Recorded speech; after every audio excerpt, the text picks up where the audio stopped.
Current electricity में हम लोग क्या क्या डिस्कस कर चुके हैं।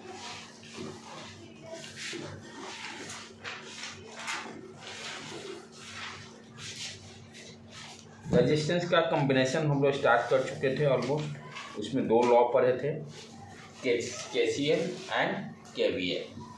केसीएल और केवीएल, इसका एप्लीकेशन सीखे नहीं था हम लोग।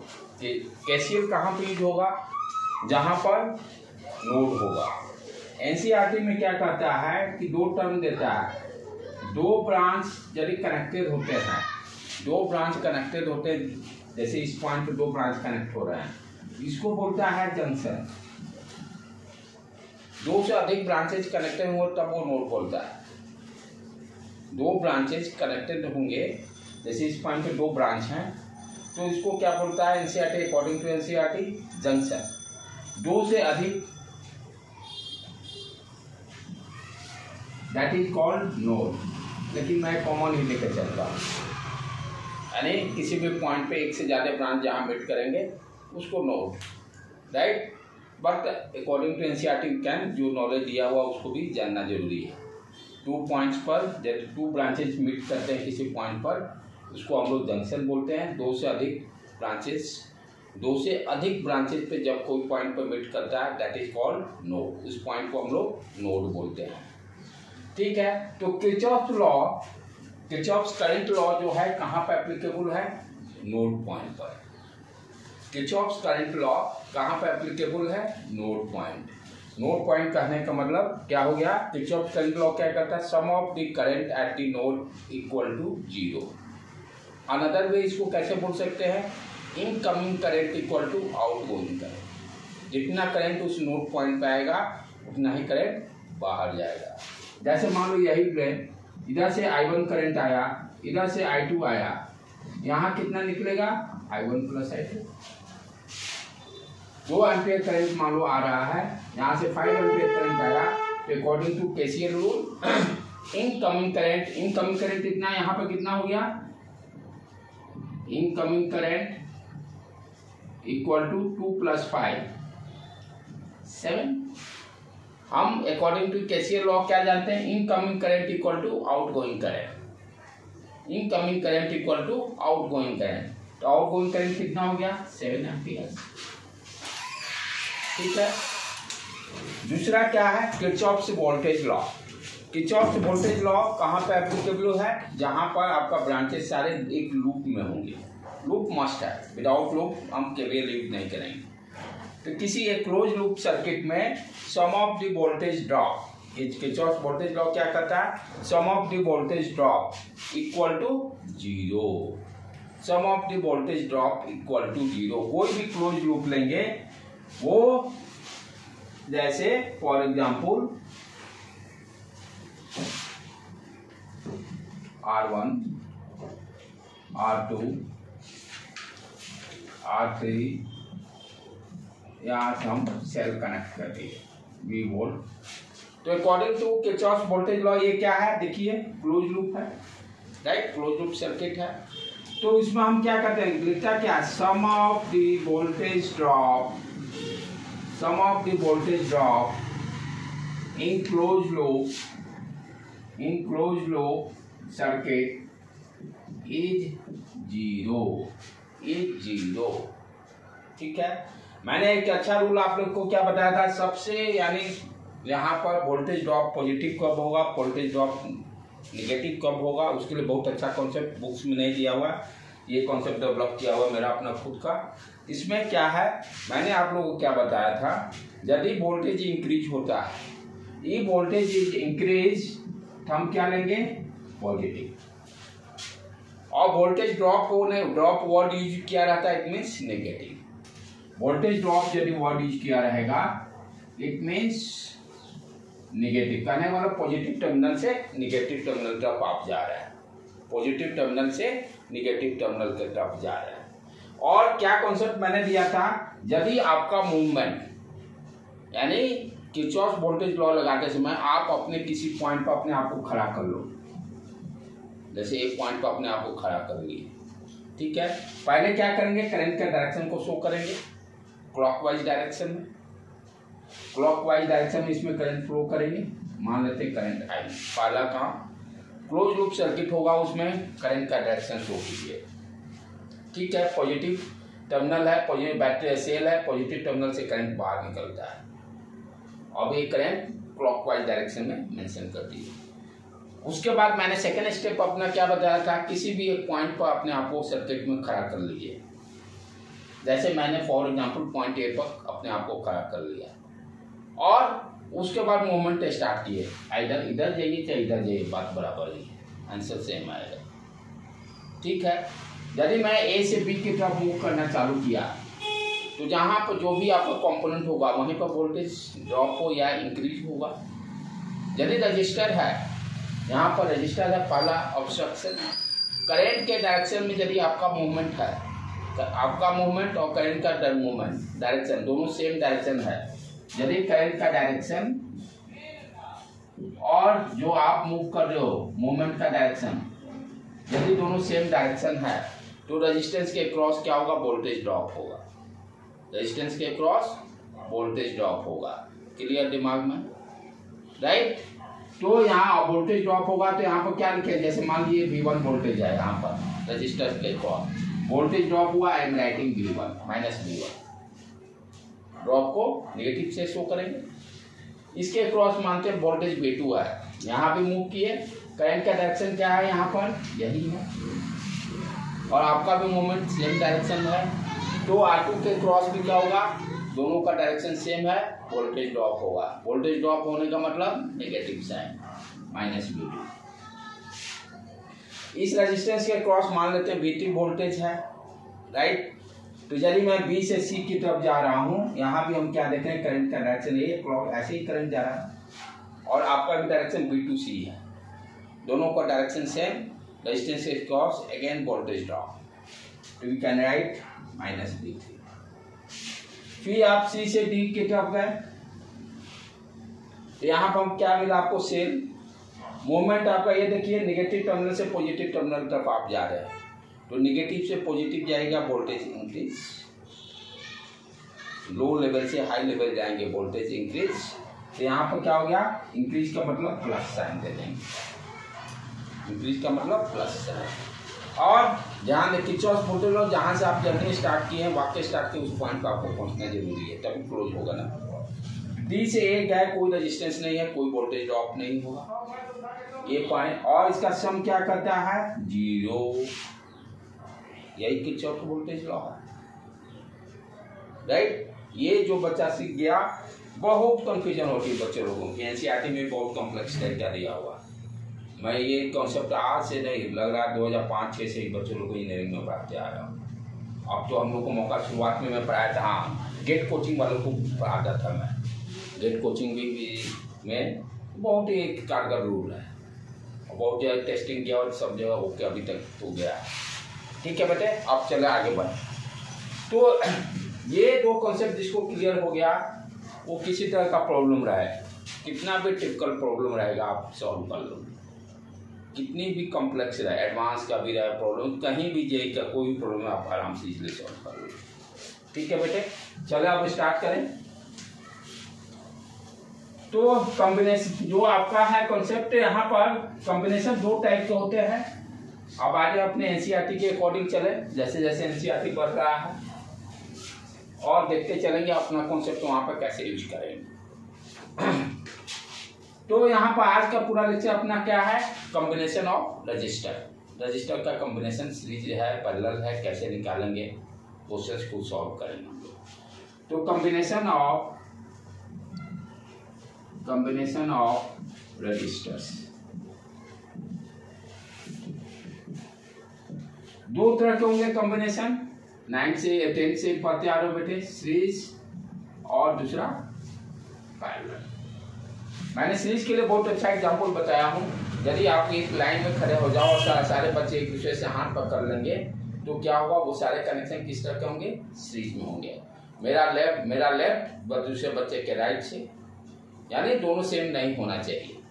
चाहे सारे बच्चे एक कॉलम में खड़े हो जाएं, प्रेयर में स्कूल में जैसे खड़े रहते हैं, और दोनों बच्चे अपना हाथ उठा दें। सारे बच्चे का लेफ्ट एक रस्सी से बांध दें और सारे बच्चे का राइट एक रस्सी से बांधें। सारे बच्चों को एज ए रजिस्टर कंसिडर करें।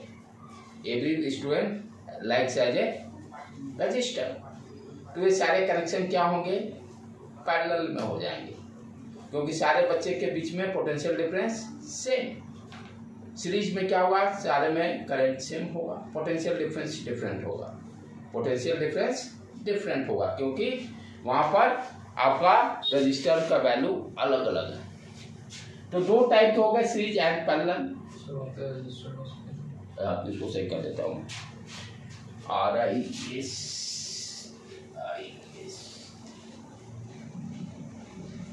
रजिस्टर, ठीक है। अब चले, यदि सीरीज में रहेगा तो सीरीज कहने का मतलब इस तरह का रेजिस्टेंस R1 R2, ठीक है बेटा। थ्री कंपोनेंट्स कंसीडर किए।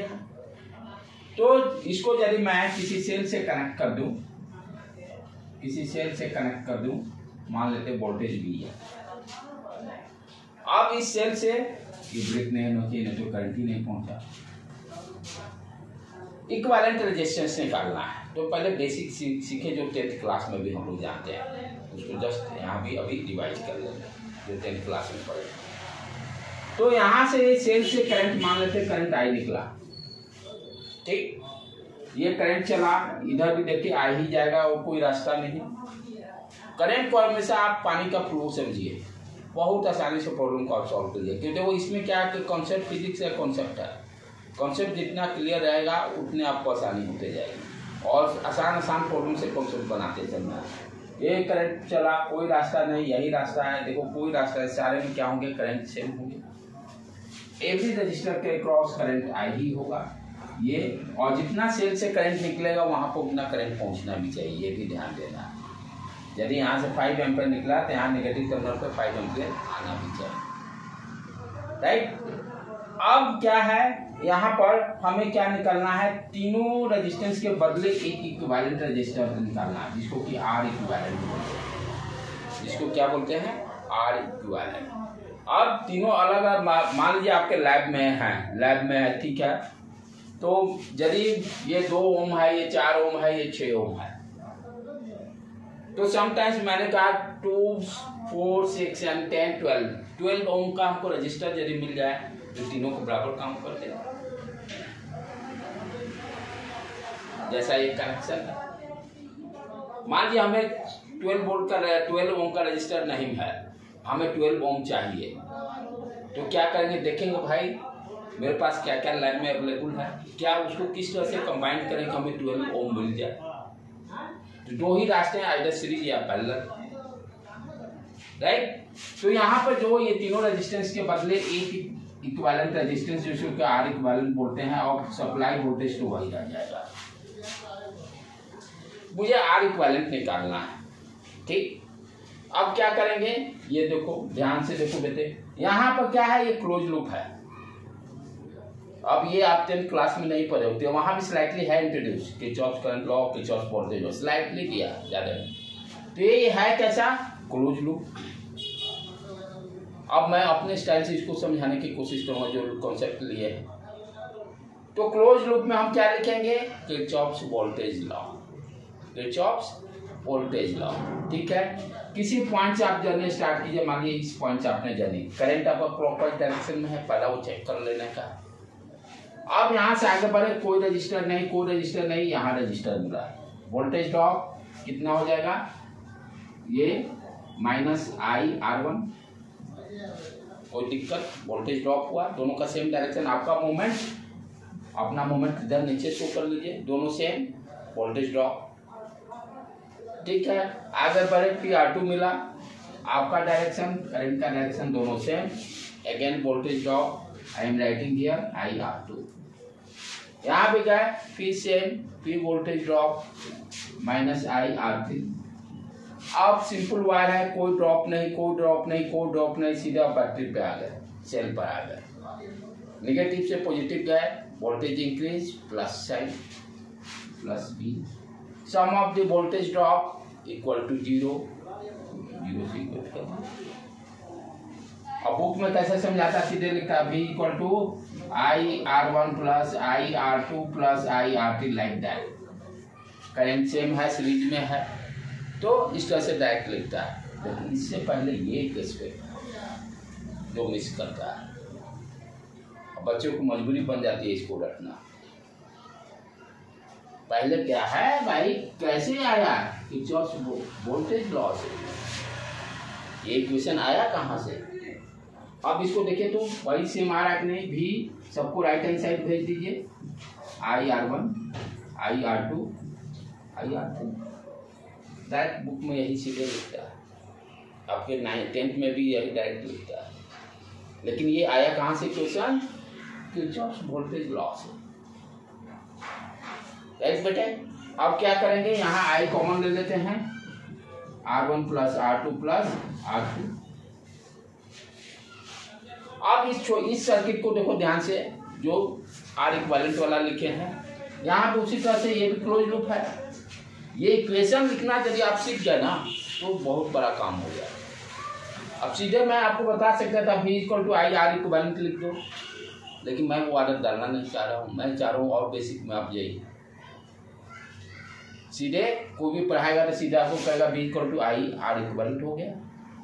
लेकिन उससे पहले एक स्टेप पे आई है, ये कैसे आया, तो क्या है, अगेन ये भी क्लोज लूप है।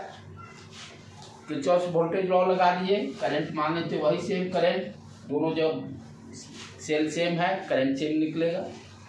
अब चलो यहाँ से स्टार्ट किए, करंट का डायरेक्शन यही है, आपका मोमेंट यही है, कितना हो गया IR इक्विवेलेंट, वोल्टेज ड्रॉप, फिर बढ़े, कोई रजिस्टर नहीं, फिर voltage increase plus V equal to 0, what you are getting, V equal to R equivalent. लोग यहीं डायरेक्ट मान देता है, पहला स्टेप मिस, राइट बेटे। अब ये दोनों इक्वेशन को देखो, कंपेयर करो, दिस इक्वेशन और दिस इक्वेशन, दोनों को कंपेयर करते हैं। V लेफ्ट हैंड साइड में वहां भी V है, I है, तो ये this total term you can say R equivalent है, आया, ऐसे आया है। R इक्विवेलेंट सीरीज में हम लिखते हैं R1 plus R2 plus R3। समझ में आया बेटे। तो किरचॉफ वोल्टेज लॉ को यूज करके हम लोग सीरीज के R इक्विवेलेंट को फाइंड आउट करते हैं, सीरीज के R इक्विवेलेंट को फाइंड आउट करते हैं। चलो जल्दी इसको लिख लो बेटे।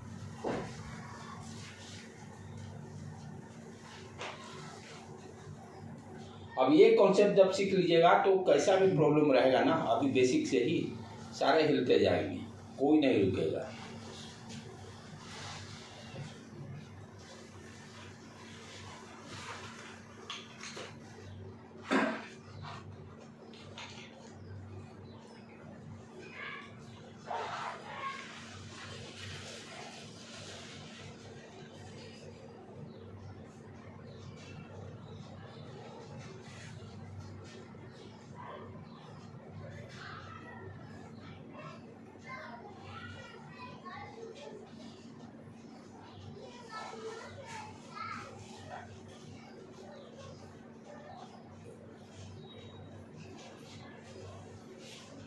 तो सीरीज में हम क्या देखते हैं, इंपॉर्टेंट पॉइंट है, सीरीज में क्या होता है, सारे कंपोनेंट के क्रॉस करंट सेम होगा, पोटेंशियल डिफरेंस डिफरेंट होगा।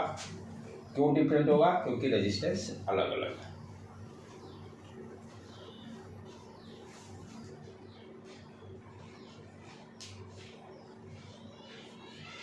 घर पे जाके आप खुद इसी तरह से लिखने की भी प्रैक्टिस कीजिएगा इसको, कि कैसे इक्वेशन, ये जो बच्चा लिख लिया ना, काम उसका 99% हो गया।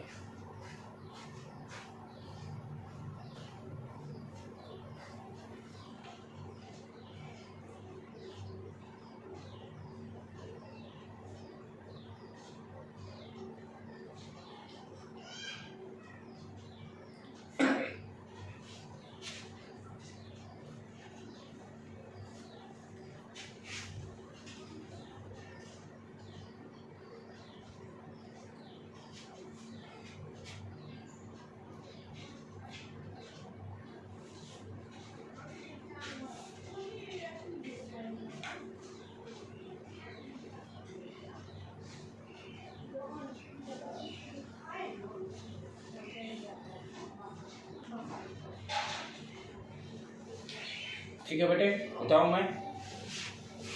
अब दूसरा क्या है, पैरेलल के बारे में देखें हम लोग। ये दोनों देखने के बाद सब प्रॉब्लम हम लोग स्टार्ट करेंगे।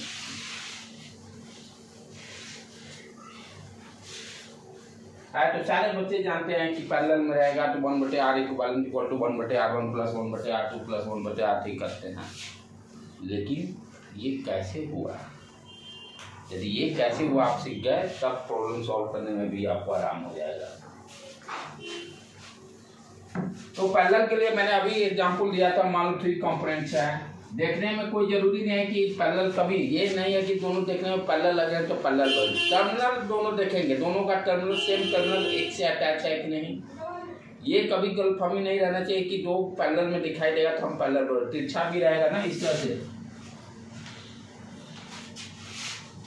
तो पैरेलल को पहचानने का तरीका क्या है, सेम टर्मिनल यानी पॉजिटिव निगेटिव। यहाँ तो पॉजिटिव निगेटिव की बात करेंगे ना, पॉजिटिव पॉजिटिव से जुड़ा है कि नहीं, निगेटिव निगेटिव से जुड़ा है कि नहीं, पॉजिटिव पॉजिटिव से जुड़ा है कि नहीं, निगेटिव निगेटिव से जुड़ा है कि नहीं।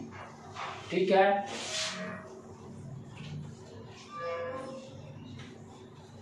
अब देखो ये तीनों क्या है, पैरेलल।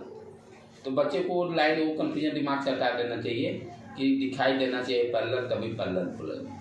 सेम टर्मिनल, ये सेम, ये क्या है, सेम वायर हो गया, एक वायर से जुट गया, यहाँ सप्लाई वोल्टेज दे दिए।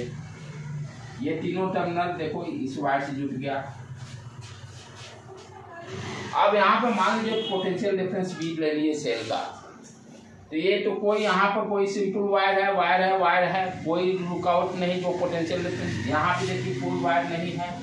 तो ये दोनों टर्मिनल के क्रॉस यानी मान लेते हैं A और B, यहाँ भी क्या होगा, पोटेंशियल डिफरेंस वही रहेगा। अब इस दो पॉइंट के बीच में देखिए ये रजिस्टर जुड़ा हुआ है, इसके क्रॉस भी पोटेंशियल डिफरेंस वही रहेगा, इसके क्रॉस भी सेम रहेगा। यदि R1 R2 दे दे इसको R3, तो R1 के cross potential difference V, R2 के क्रॉस देखो सेम V, R3 के क्रॉस, खाली वायर बड़ा होने से क्या होगा, बीच में कुछ नहीं जुड़ा, सिंपल वायर में कोई रेजिस्टेंस ड्रॉप नहीं होगा, पोटेंशियल डिफरेंस V। तो पोटेंशियल डिफरेंस यानी जहाँ सेम होगा कंपोनेंट के बीच में, वो दोनों क्या कहलाएंगे, पैरेलल में। वो क्या कहलाएंगे, पैरेलल में। अब इसका इक्विवेलेंट रेजिस्टेंस कैसे निकालें, कौन सा लॉ यूज किया गया है, दो ही लॉ है, आइदर KCL या KVL। अब ध्यान से देखो, ये जैसे करंट यहाँ से आई निकला या पानी निकला, पानी का धार, ठीक है, यहाँ से चला बढ़ते चला यहाँ पहुंचा।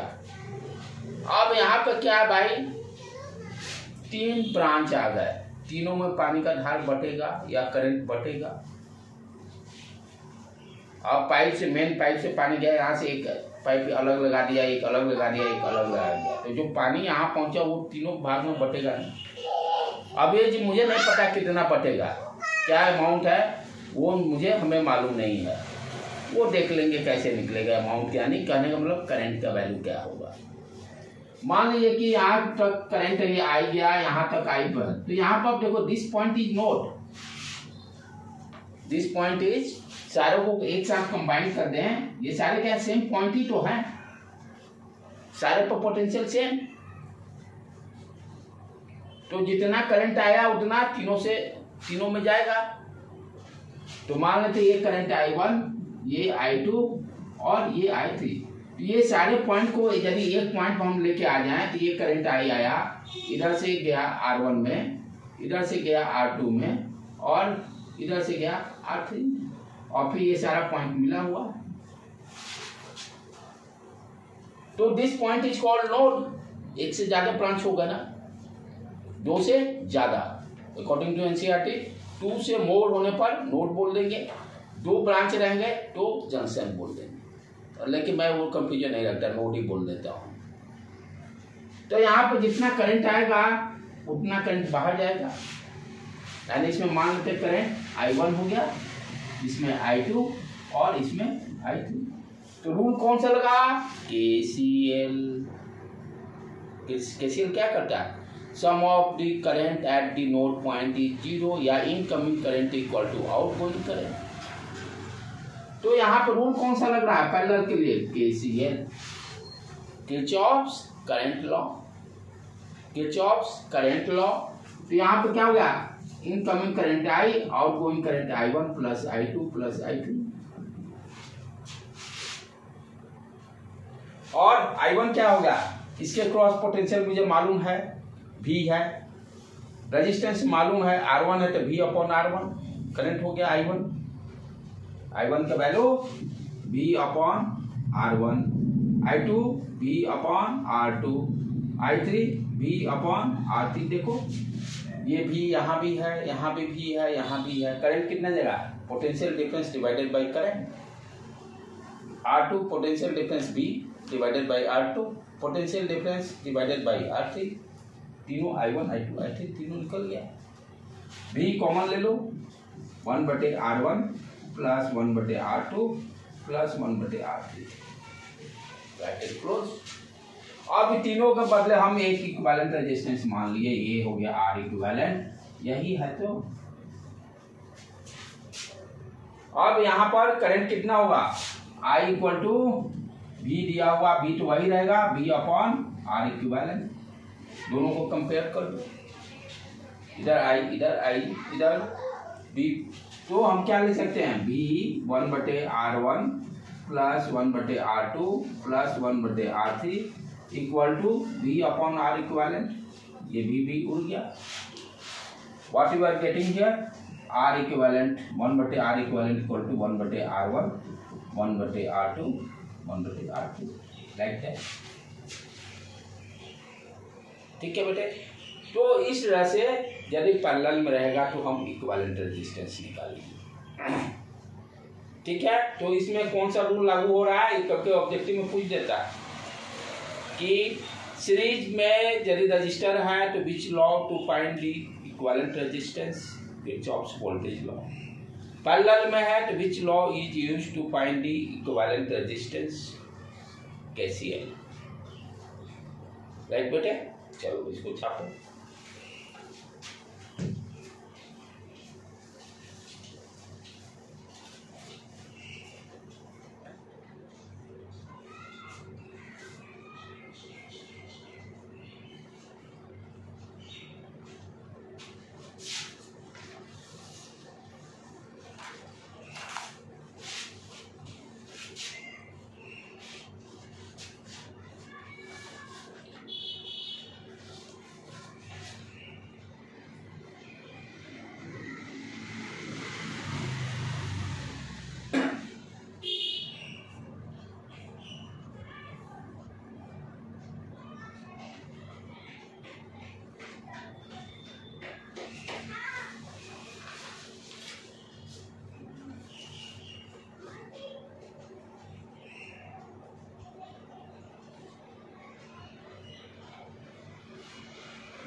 ठीक है। अब चलें प्रॉब्लम स्टार्ट करना। ये तो बेसिक हम लोग पढ़ लिए। अब पहले सिंपल साधारण प्रॉब्लम से स्टार्ट करते हैं, बेसिक कॉन्सेप्ट क्लियर होते जाए।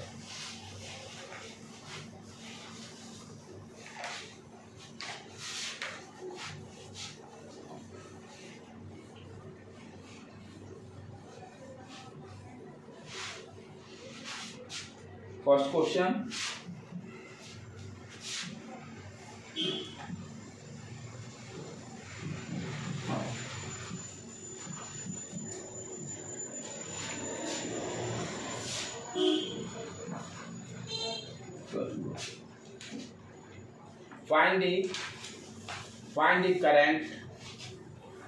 find the current across each resistor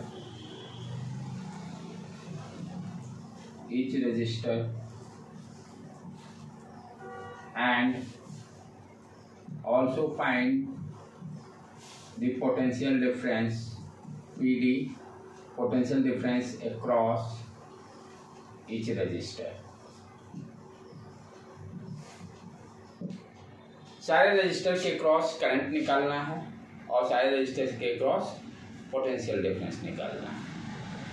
ठीक है बेटे, तो अब देखो ये कैसा है कनेक्शन, सीरीज में है।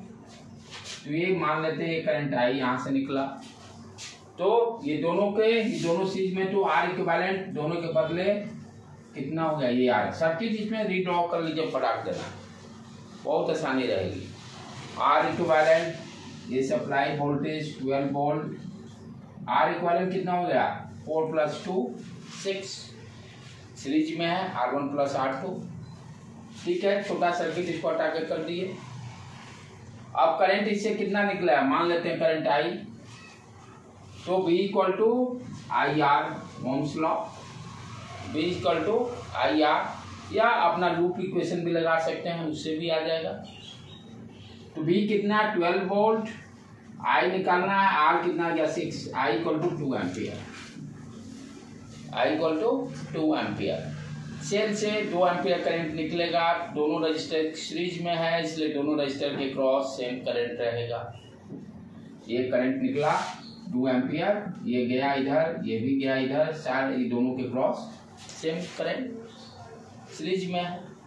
ठीक है बेटे, तो पहला का अपना काम हो गया। दोनों के क्रॉस करंट कितना जाएगा 2 एम्पियर।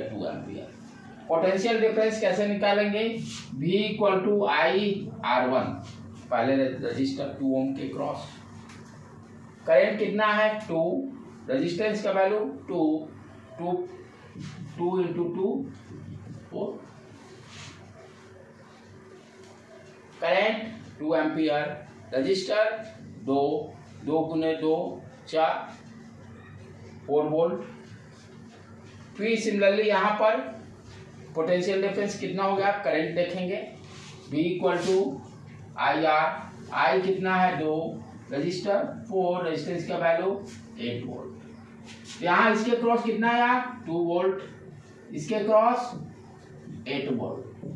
अब इसको चेक कैसे करेंगे, ये दोनों सही है कि गलत।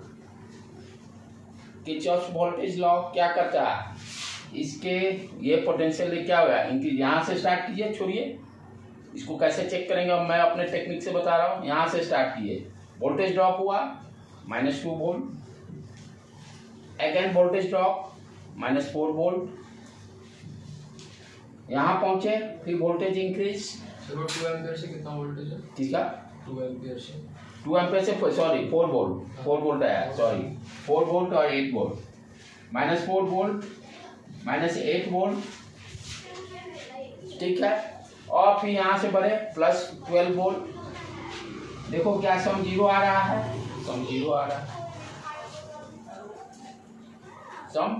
आ गया, इट मीन्स मेरा जो रिजल्ट है वो सही है। ठीक है, क्लियर, समझ में आया कि नहीं आया, फिर से पूछो यदि नहीं समझ में आ रहा है। तो यहाँ पर दोनों रजिस्टर के क्रॉस रेजिस्टेंस करंट निकालने थे और पोटेंशियल डिफरेंस निकालने थे, इस तरह से क्रॉस चेक भी कर लेंगे। अब दूसरा करें,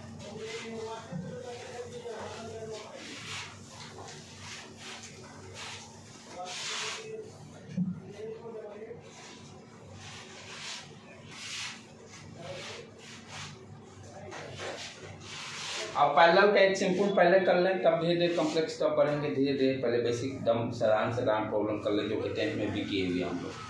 जैसे मान लो 2 रजिस्टर दिया हुआ है, ठीक है, एक का दिया हुआ है 6 ओम और दूसरा मान लीजिए 3 ओम,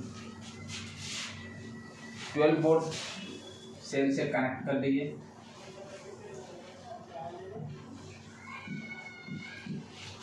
आपसे अब पूछ रहा है find the current through each resistor, find the current through each resistor, find the current through each resistor, find the current, find the current through each register,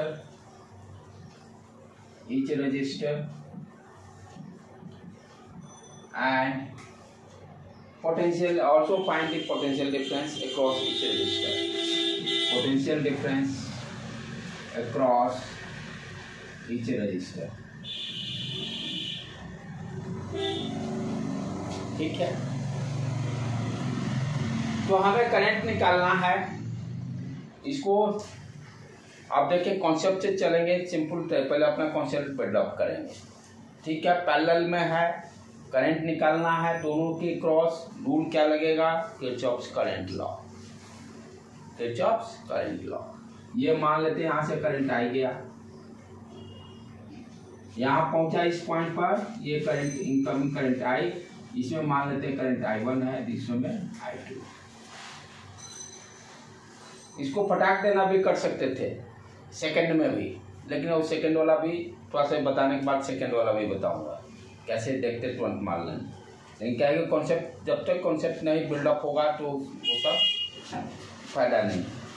तो ये करंट आई गया, ये आई किस में, I1 I2 में distribute हो गया। तो वी कैन से कि I इक्वल टू क्या हो गया बेटे, I1 प्लस I2। अच्छा, अब ये करंट क्या हो गया, I equal to I1 plus I2। ये I1, ये करंट I भी फाइंड आउट कर सकते हैं हम लोग इजीली। ये करंट कितना होगा ये भी इजीली हम लोग फाइंड आउट कर सकते हैं। क्या है, दोनों का इक्विवेलेंट रेजिस्टेंस। ठीक है, तो इक्विवेलेंट रेजिस्टेंस कितना हो जाएगा, 1/R equivalent equal to 1/6 plus 1/3, right. LCM कितना हो जाएगा, 6, 1, 3 2 जा 3/6 कट गया 1/2। इस सर्किट को हम सिंप्लीफाइड फॉर्म में कैसे लिख सकते हैं, R इक्विवेलेंट, ये 12 वोल्ट, ये कितना आ गया 1/R इक्विवेलेंट, R इक्विवेलेंट 2 ओम, यहाँ 2 ओम लिख देंगे। करंट कितना हो गया, यहाँ से 12/2 6 एम्पियर, 6 एम्पियर करंट यहाँ से निकलेगा। क्लियर है। अच्छा, तो ये 6 एम्पियर ही डिस्ट्रीब्यूट हो रहा, 6 ओम और 2 ओम में। ठीक है, इधर लिख दिए 6 equal to I1 plus I2, equation 1 develop कर दिए। अब इक्वेशन 2 दो अननोन है, कैसे भाई एक इक्वेशन और चाहिए। क्या है, दोनों के क्रॉस पोटेंशियल डिफरेंस से, जो बेसिक फॉर्मूला मैंने डिराइव किया था, तो पोटेंशियल डिफरेंस सेम हो गया। तो कहने का मतलब ये 6 ओम के क्रॉस कितना हो गया, 6 into I1, 6 into I1, right, equal to 3 into I2। ये पोटेंशियल डिफरेंस, ये पोटेंशियल डिफरेंस दोनों से। ठीक है, यहां से क्या कट मारो, I2 इक्वल टू कितना आ गया 2I1, I2 equal to 2I1, इसको इसमें पुट कर देते हैं, निकल जाएगा। 6 equal to I1 plus 2I1, ये क्या दे दिया 3I1, I1 equal to 6/3 2 ampere. यहाँ I1 कितना आ गया 2 एम्पियर, बच कितना गया 6 था, तो 6 में से 2 सब्सट्रैक्ट कर दिए 4 ampere, 4 ampere. Potential difference across each resistor क्या होगा 12 वोल्ट, राइट बेटे। तो जब पैरेलल में रहेगा तो वहां पर हम लोग किरचॉफ्स करंट लॉ लगा लेंगे। ये तो सिंपल सर्किट था, इसलिए बच्चा कुछ जो समझदार हो जाए क्विक भी मार देंगे। करंट निकालना, इसके क्रॉस वोल्टेज कितना है 12 वोल्ट है ना। रजिस्टर कितना दिया हुआ है 6 ओम, 12/6 2 एम्पियर आ जाएगा, फटाक देना। यहाँ क्या है potential difference 12 divided by 3 4 ampere. यहाँ ये शूट कर गया, लेकिन थोड़ा सा सर्किट कॉम्प्लेक्स देगा, वहां अटक जाइएगा।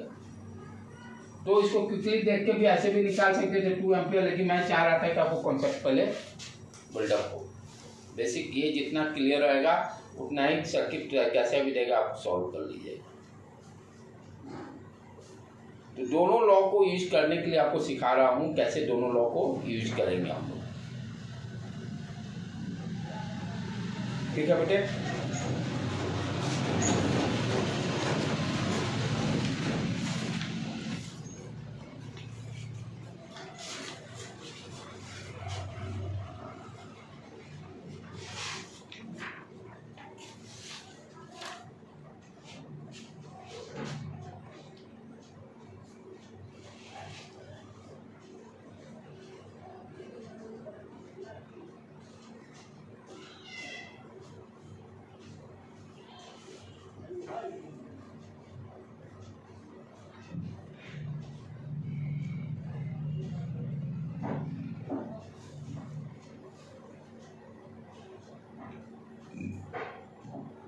मिटाऊं ऊपर से।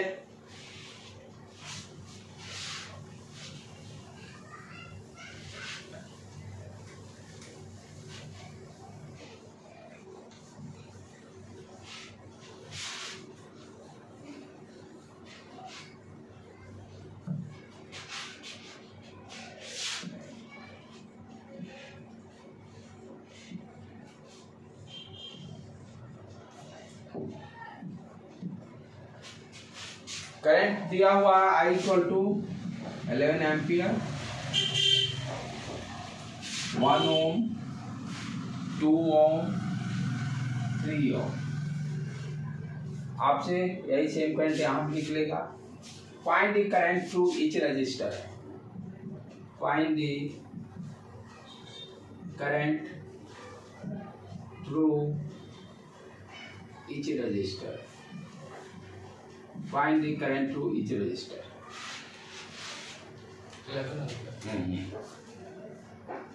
ट्राई करो 2 मिनट। इक्वेशन लिखना पहले कोशिश करो। पैरेलल में है, फटाक देना, KCL लगाने का है।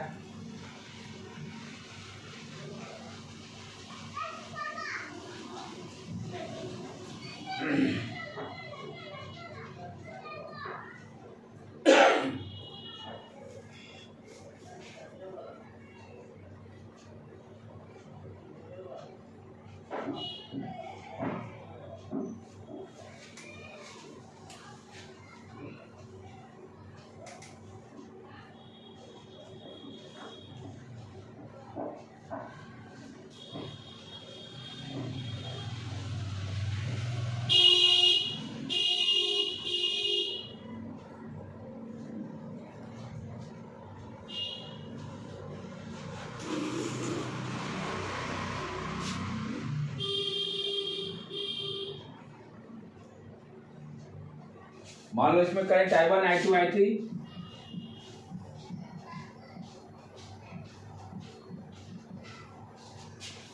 I इक्वल टू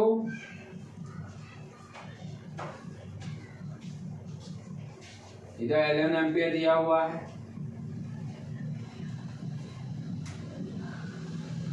3 अननोन है, 2 इक्वेशन और चाहिए। कोई भी 2 का रजिस्टर कर ले लो, इसके क्रॉस पोटेंशियल डिफरेंस से वी कैन राइट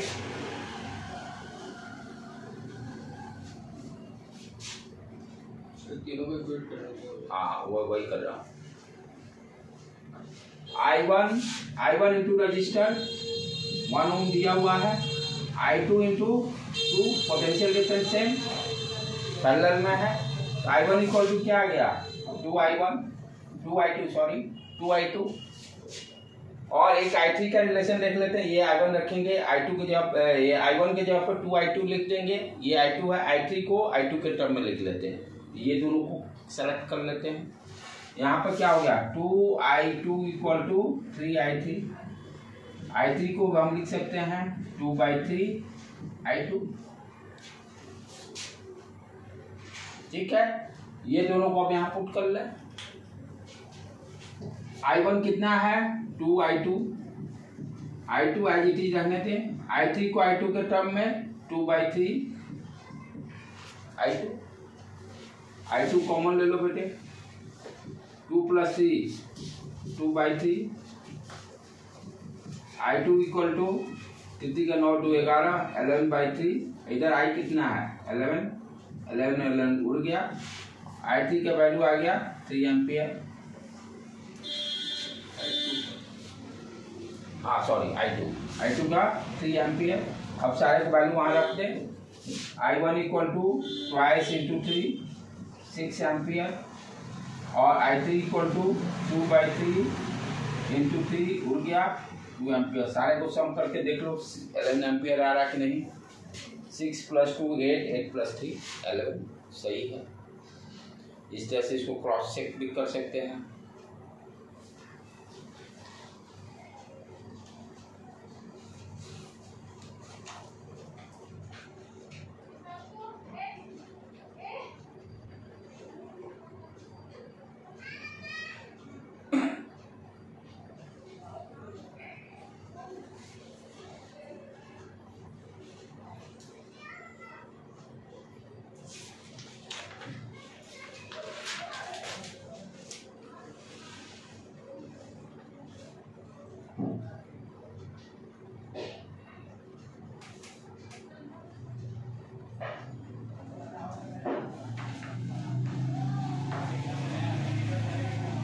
बस मिटा बेटे।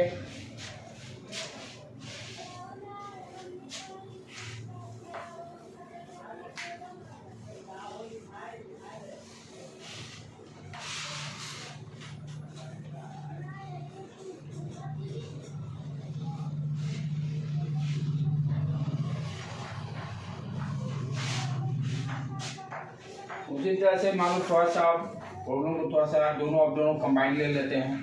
सीरीज पहले दोनों सेपरेट पर अब कंबाइन चालू करते हैं।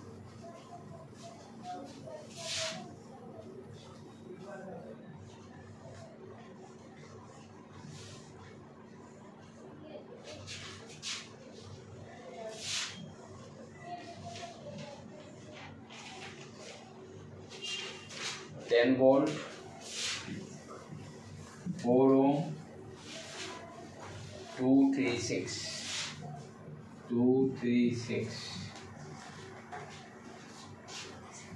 find the current through each resistor. First find the current through each resistor, then find the potential difference across the each resistor.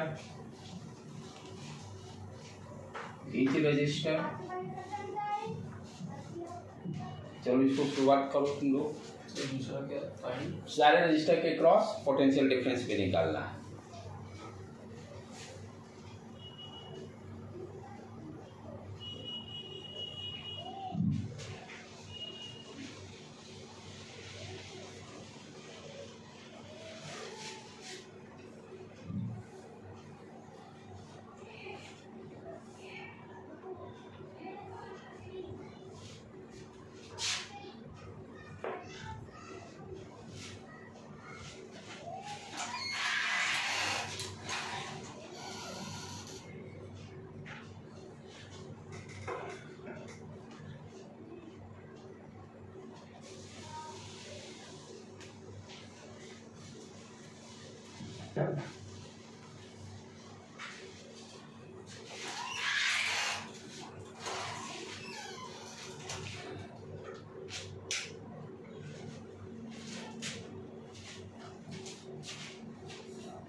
पहले इक्विवेलेंट रेजिस्टेंस निकालो,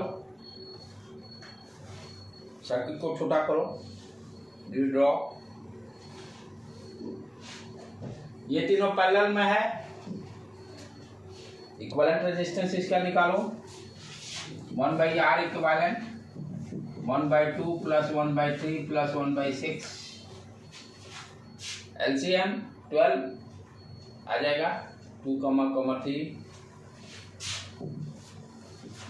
2 6 जा 3 4 जा 6 2 जा 12/12 1 ओम आ गया। सर्किट अब छोटा हो जाएगा, 4 ओम, इक्विवेलेंट रेजिस्टेंस 1 ओम, 10 वोल्ट। इसमें यही ध्यान देना, सर्किट को छोटा करने का उपाय सीखना है। Circuit again draw, complex circuit हट गया, काम खत्म।